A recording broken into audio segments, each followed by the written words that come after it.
Okay, so we're opening up our box from Summit here. And just got delivered. Let's see what we've got for goods in here.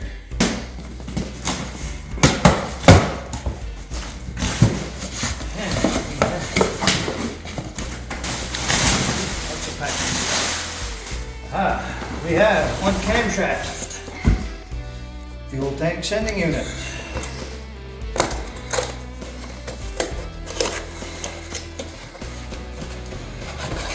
That brand new 1958. One alternator.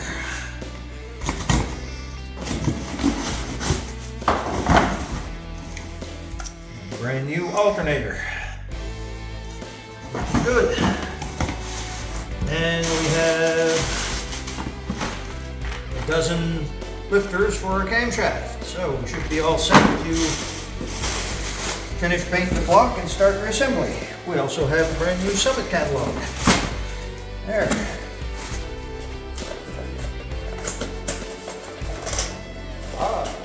Sill plates. Brand new body by Fisher sill plates for the doors. Okay, we're back on the old 261. We got all painted. The paint's all dried and cured over the last few days. And today we're going to work on cleaning the cylinders. We're going to wash them all out properly before we install the pistons. Going to reinstall the crank hopefully today and take all the measurements, make sure everything's good, clean, make sure all the lifter bores are clean and that the lifters work in them, and start setting up to reassemble the thing.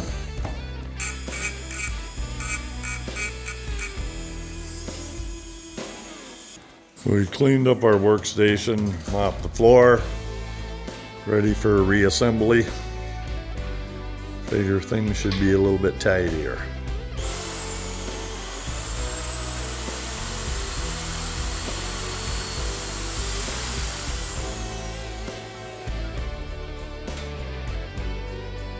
The bores out for the valve lifters, and they've got to go sliding through. And here, there's a little tiny burr on the end somewheres here that's keeping that lifter from going right straight through that hole. So I'm going to try giving it a little bit more of a brush with my little steel brush here on the drill. Try and clean it up.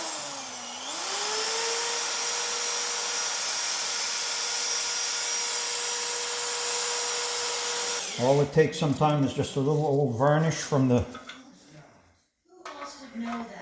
before to keep it from sliding properly. And there we go. That way the can push the lifter, open the valves, and slide right along. Okay, so as per the last video, I deglazed the cylinders with a ball hone and Varsol. So we've got some oily residue left in there, as well as some very tiny metal particles from where I deglazed the cylinders. And to clean that out, we are going to be doing it the old school way, like my dad taught me. He was a mechanic 75 years ago. And Sunlight soap, got no, just cleaner soap, no moisturizers or anything in it. So we've got some hot water here, and we've got a clean microfiber, and we're going to soap it up and wash the cylinders out. And once they are thoroughly washed, we will dry them thoroughly and apply some clean, fresh engine oil before we install the pistons. So here we go.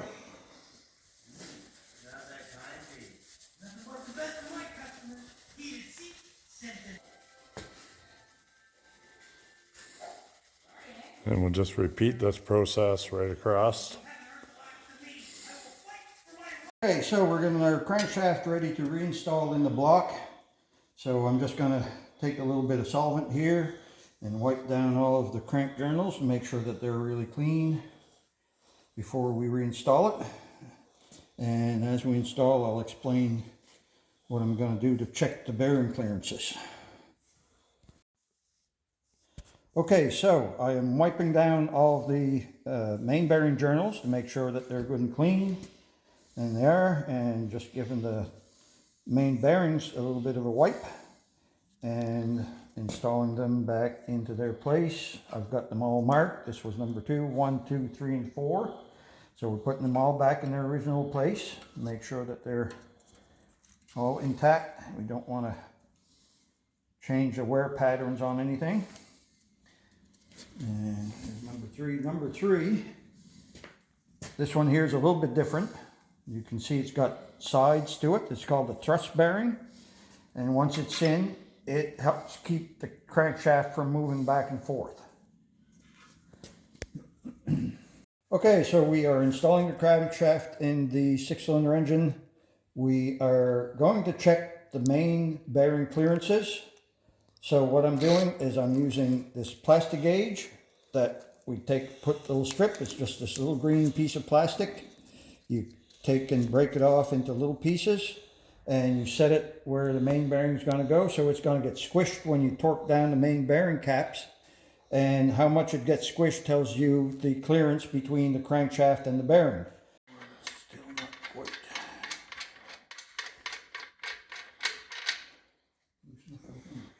We torqued all these down to 65 pounds, and now we're removing them again to check the little green stickers to see what the clearances are. Okay, so we have torqued down our crank bearings. We've removed them to check the plastic gauge. The plastic gauge is squished down here a little bit, and we measure it with our little measuring tool here, and it measures out to be just about 20/1000 of an inch. So I'm going to have to just check to make sure that that's a good clearance, but they're all even. So I suspect that's probably what they should be at on this engine.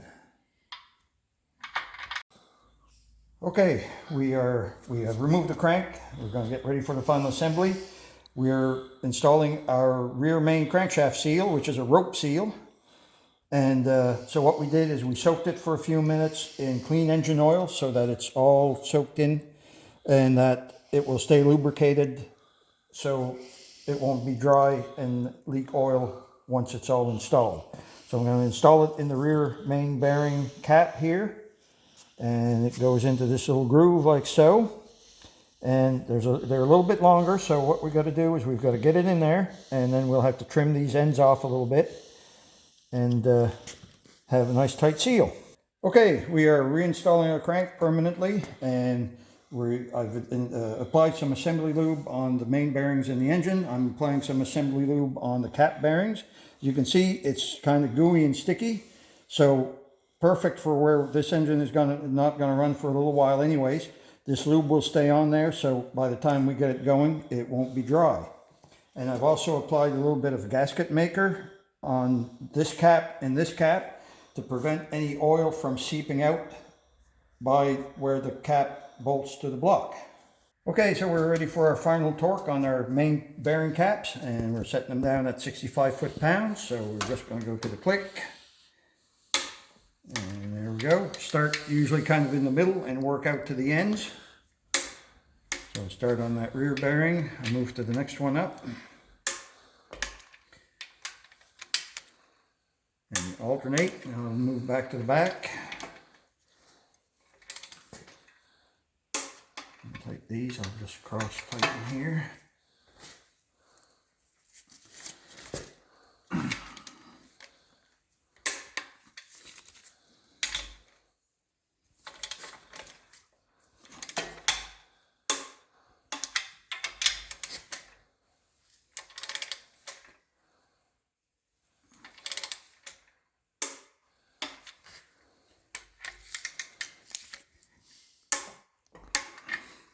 These are being torqued to 65 foot-pounds.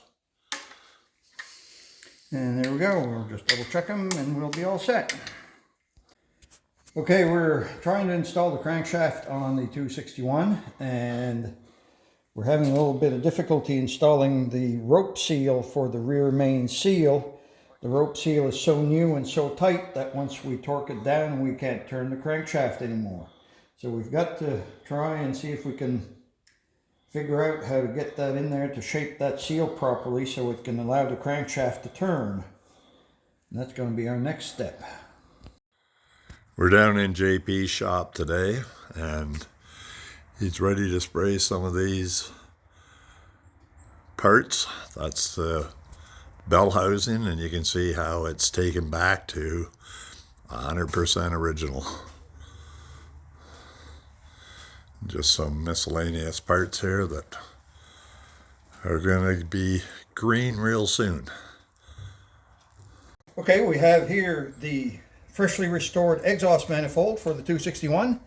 I completely cleaned off the cast finish and applied a high heat finish and baked it on, as well as I restored the heat manifold for the choke tube and cleaned up all the springs for the heat riser. Okay, we're mixing up our green paint for the engine and all these other parts we're going to paint today. And we're going to mix our paint. It's 4 to 1 to 2, so 4 parts of paint. And we've got my graduated container here, so I'm going to strain the paint before and after so we keep it clean. And just going to add a little bit more here.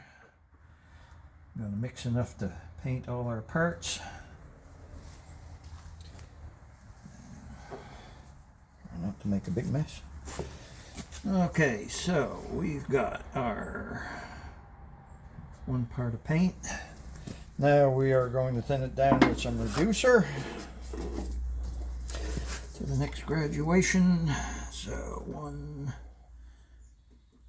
just a little bit here. Oop. Yep, we're good there. And then we add a little bit of hardener. And a little bit more. Okay, and then set that aside. And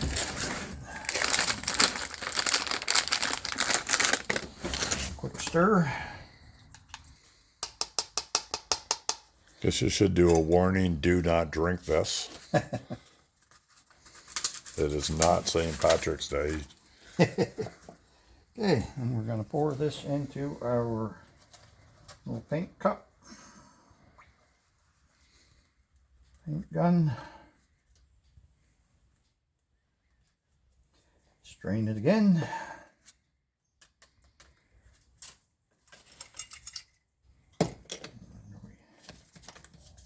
Install this. Then I'll dress up.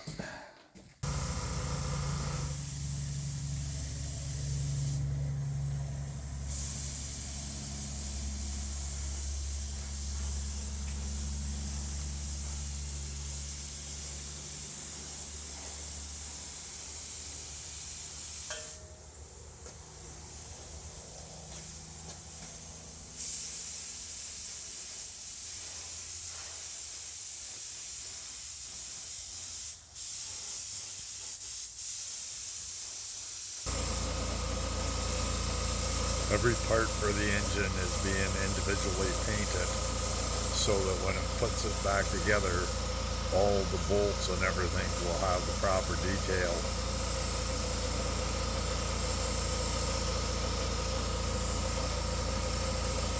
It won't be one big green engine.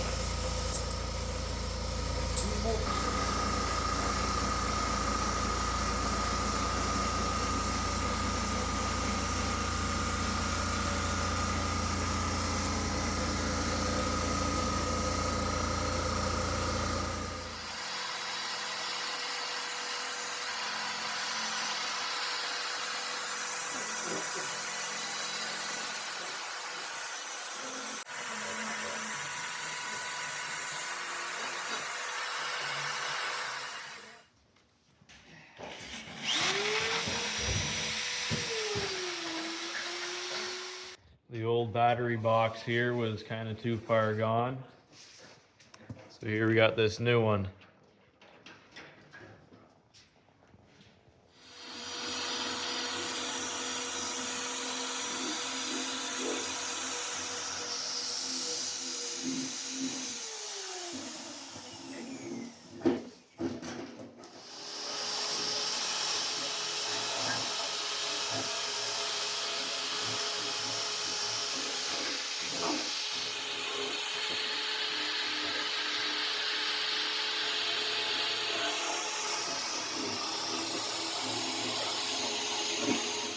prep work.